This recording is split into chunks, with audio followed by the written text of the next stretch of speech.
Assalamualaikum warahmatullahi wabarakatuh.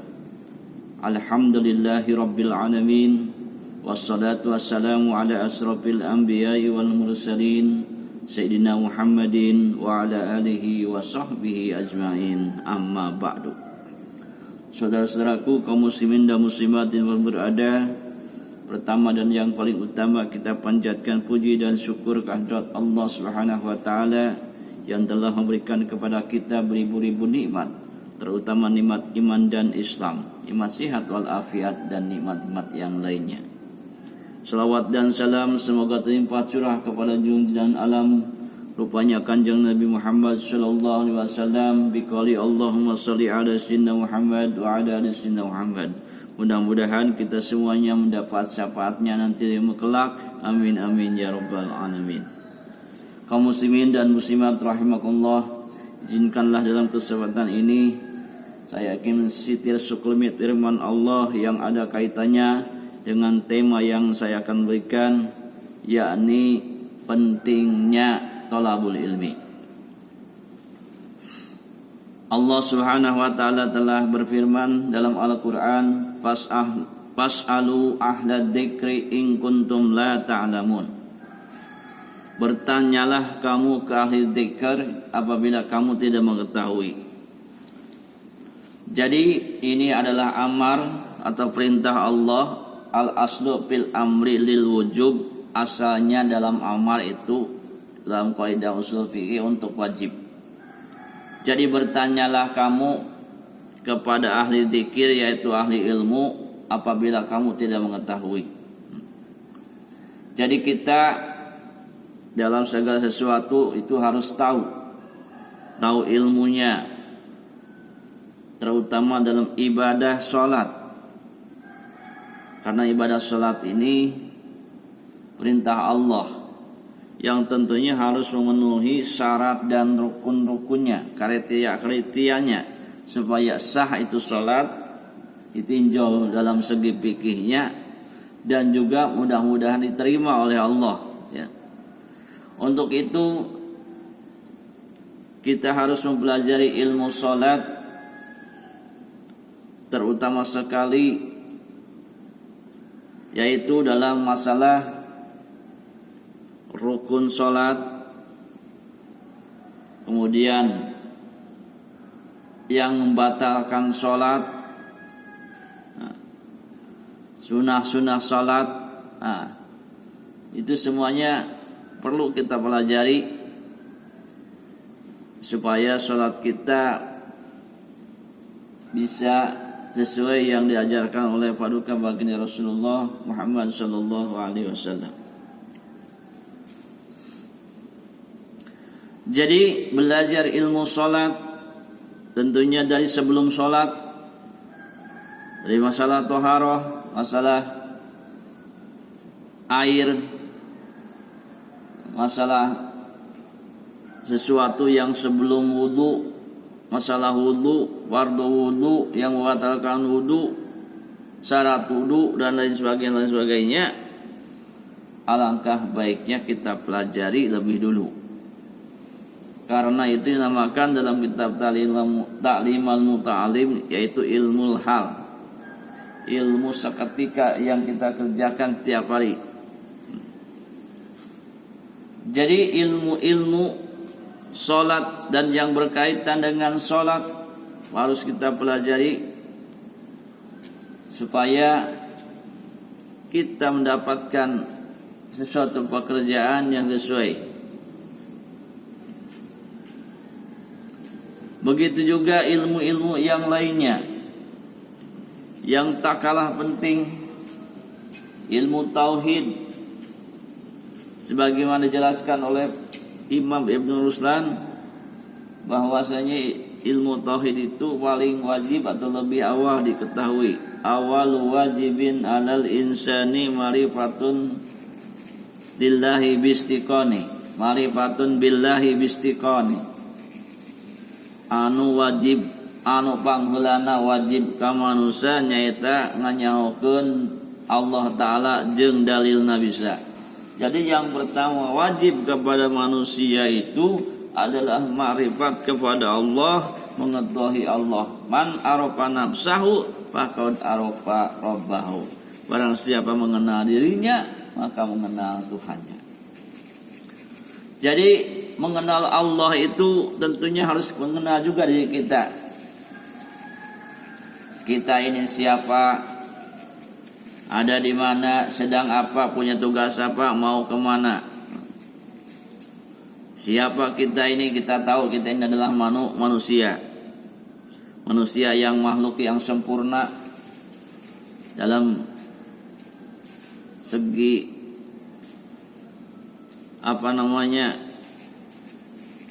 laqad khalaqnal insana fi ahsani taqwim, dalam bentuk pangadegna, susunan bentuk tubuhnya. Nah, jadi manusia ini, kita ini manusia al-insan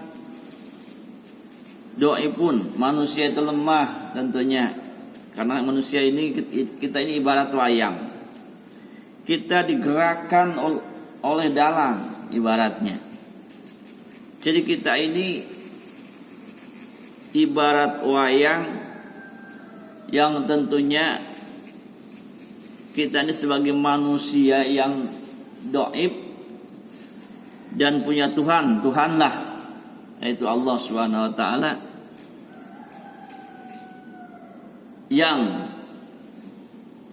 menjadikan kita sebagai manusia yang selamat imma di dunia wa imma fil akhirah, atau celaka di dunia maupun di akhirat.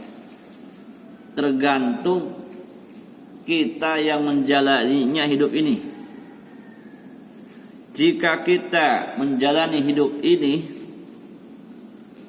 tidak sesuai dengan perintah-perintah Allah, dengan larangan-larangan Allah, maka kita ini tentunya akan celaka.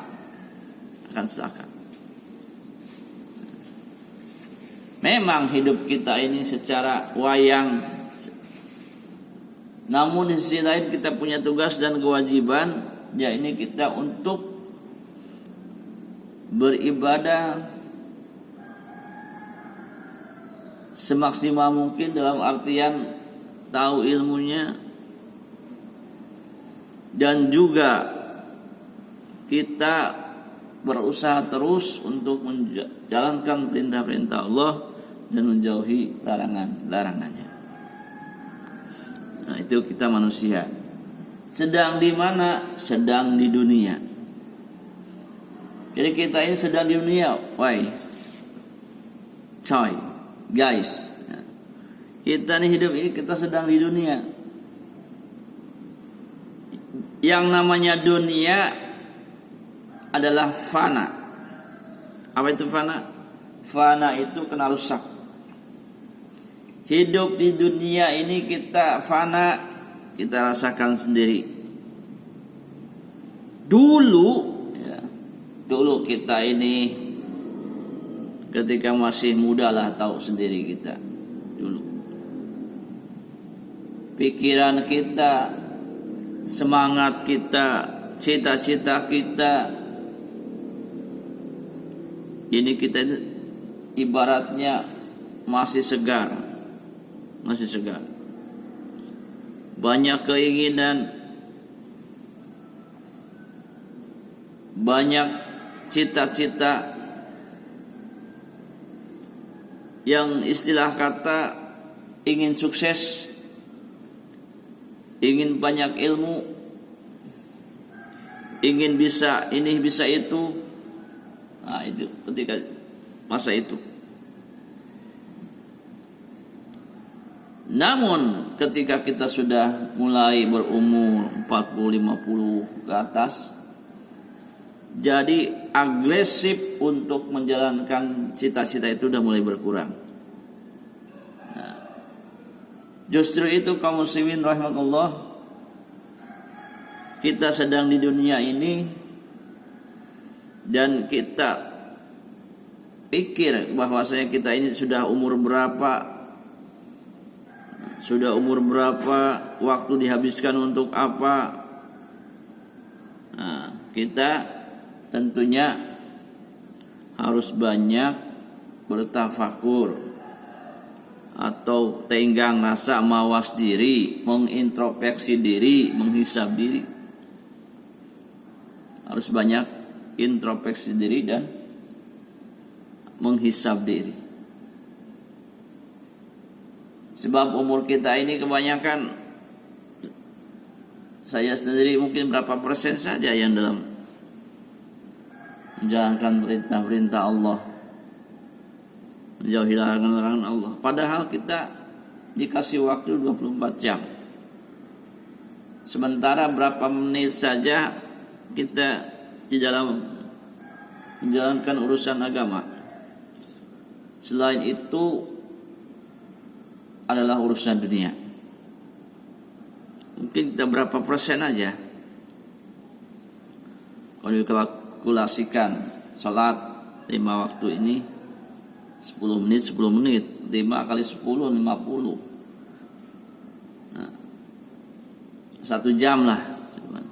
1 jam. Sementara setiap hari ini kita ada waktu 24 jam. Dalam 20 jam ini kita gunakan cuma 1 jam. Berarti sisanya 23 jam yang kita gunakan untuk urusan lain, untuk istirahat, bekerja, tidur. Coba sekarang kita berubah, ditambah sedikit demi sedikit untuk urusan akhirat. Karena ini kita sudah tua, urusan akhirat. Jadi kita tambah supaya urusan akhirat terus diperbesar. Umpamanya ini tadinya begini nih, dunia begini, nah kita jadi supaya seimbang nantinya. Kalau bisa sudah tua, gini kita lebih cenderung kita ke akhirat, sini naik.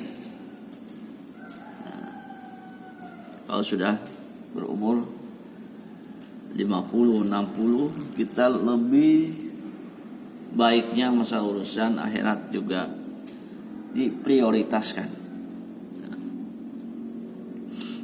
Karena apa? Karena kita tidak tahu. Wa ma tadri namun ada. Kita tidak tahu kapan kita akan meninggal. Entah esok, entah hari ini, entah nanti siang, sore, atau malam. Tidak tahu. Sedangkan amal soleh kita ini kita tahu sendiri. Kita tahu sendiri amal ibadah kita ini, saya rasa masih banyak yang kurang. Baik dalam kualitasnya, kadang-kadang ibadah sholat tak salah-salan, pengen cepat selesai, pengen setelahnya pengen ini, pengen itu. Jadi kalau kita ngandelin masalah ibadah kita ini, kayaknya sangat minim, tidak memenuhi standar. Nah, jadi kita dalam hal ini, umur yang pendek ini tentunya singkat dan ibadah kita sedikit, kita harus berubah pola hidup kita ini agar ibadah kita waktunya ditambah dan kualitasnya ditingkatkan. Jadi yang biasanya baca surat Fatihah 1 menit atau 30 detik, mungkin sekarang dipasehkan, diperbaiki dalam sholat itu. Biasanya ruku tumaninahnya sebentar, ada ruku tumaninah sekedar, kadang-kadang tidak ikut ruku tumaninah. Nah, seperti sholat taraweh umpamanya yang terlalu cepat. Nah, maka kita dalam sholat selain taraweh, tentunya kita belajar sedikit demi sedikit untuk sholat yang tidak terlalu singkat agar kita mendapatkan kekhusyuan. Kita bacaannya diatur sesuai dengan tajwidnya, makharijul hurufnya, panjang pendeknya. Nah, itu kita atur. Karena mudah-mudahan walaupun umur kita sedikit pendek, kalau kita ibadah kita bagus,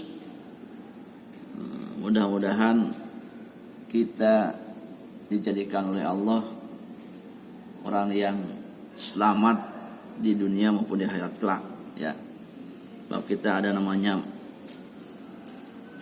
Lailatul Qadar, umat Islam ini, umat Nabi Muhammad SAW ini. Jadi walaupun umurnya sedikit, kalau ada Lailatul Qadar jadi tambah seperti ibadah berapa tuh, 1000 bulan, 80 tahun. Nah itu. Kaum muslimin rahimakumullah. Jadi kita ini manusia sedang di dunia. Kita ini siapa? Manusia itu, kita ini adalah manusia yang lemah. Khuliqal insanu dhaifun, manusia diciptakan dalam keadaan lemah. Nah, keadaan lemah. Ya. Kemudian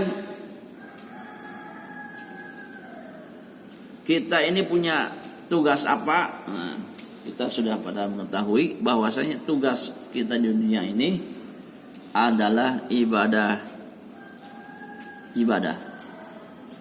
baik secara langsung maupun tidak langsung. Jadi tugas kita ini adalah ibadah kepada Allah Subhanahu wa ta'ala. Nah ini, wa ma khalaqtul jinna wal insa illa liya'budun, wa ma umiru illa liya'budullaha mukhlishina lahuddin. Al-ayah. Tidak semata-mata kami ciptakan jin dan manusia kecuali untuk beribadah kepadaku, dan tidak semata-mata mereka diperintah hanya untuk beribadah kepada Allah dengan ikhlas di dalam beragamanya. Jadi ibadah harus ikhlas. Kaum muslimin rahimullah. Jadi tugas kita di dunia ini adalah ibadah kepada Allah dan ibadah melalui perantaraan manusia. Maka kita usahakan ibadah ini semangat, kan? Itulah karena kita berbenturan dengan urusan dunia, kadang-kadang ibadah ini sisa waktu. Akhirnya tidak semangat karena kecapean terlalu ngurusin dunia, jalan sana kemari. Baru menjelang duhur kurang 10 menit baru datang. Napas masih ngos-ngosan, perut udah lapar. Nah, kebanyakan mengejar urusan dunia, ibadah sisanya yang pada akhirnya ibadah kita kualitasnya dipertanyakan. Nah, ini jadi kita tingkatkan kualitas keimanan dan ketakwaan kita kepada Allah Subhanahu wa ta'ala. Kualitas, bukan sekedar kuantitas. Berbanyak ibadah dan juga kualitasnya. Nah itu. Nah, tugas kita ini ibadah. Kemudian kita ini mau kemana? Nah, pertanyaan selanjutnya. Kita ini mau kemana? Tentunya kita sudah mengetahui bahwasanya kita hidup di dunia ini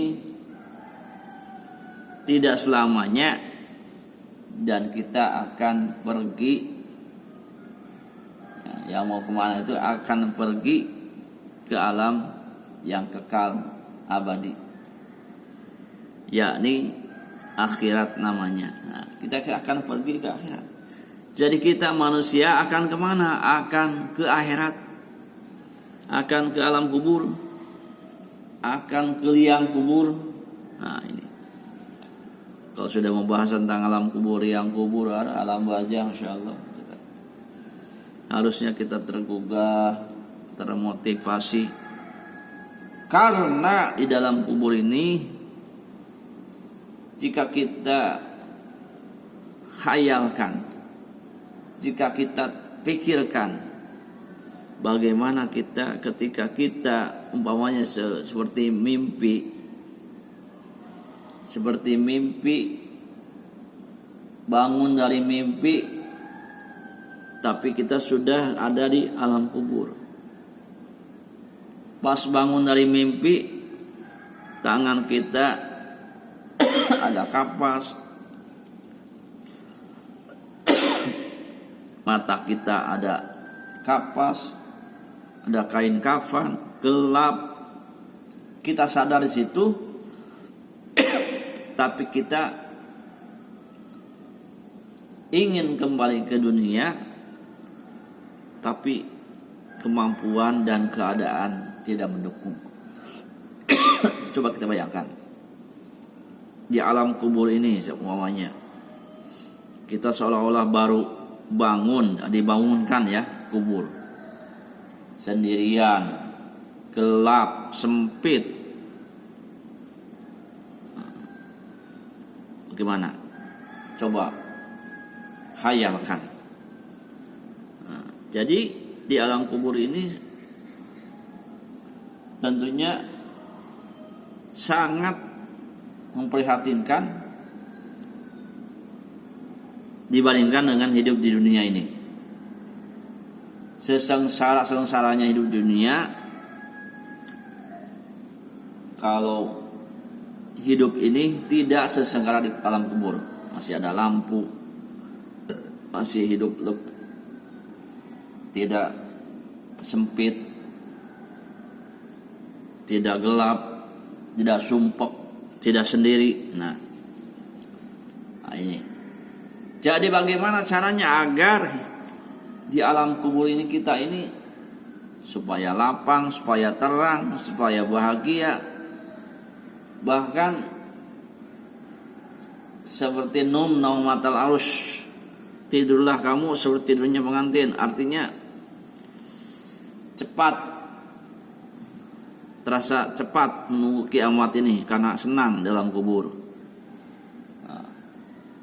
Justru itu bagaimana kita usahakan agar senang dalam kubur, yaitu harus beriman dan beramal soleh. Itu yang mengawani kita, yang menemani kita nanti dalam kubur, iman dan amal soleh. Jika iman kita kuat, iman kita mantap, iman kita benar, dan amal soleh kita banyak, maka di alam kubur pun kita dapat senang, ditemenin. Umpamanya laki-laki ditemenin di alam kubur,